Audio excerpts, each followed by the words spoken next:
Okay, Frank, let me ask you. How many provinces in Canada? 10? Okay, how many provinces in China? 23. How many provinces in the Philippines?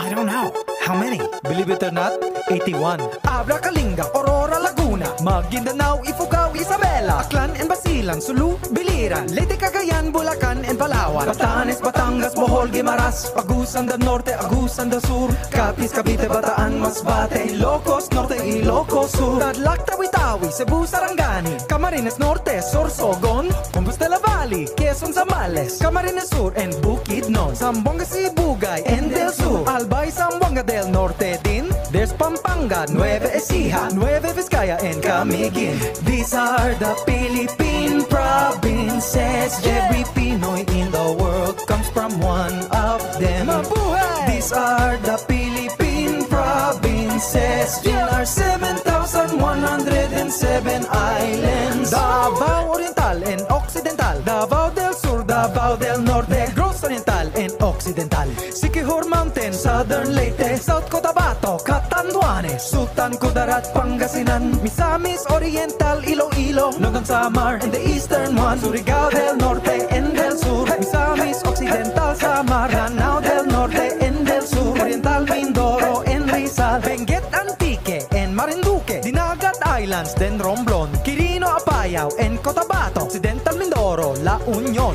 These are the Philippine provinces. Every Pinoy in the world comes from one of them. Mabuhay! These are the Philippine provinces. In our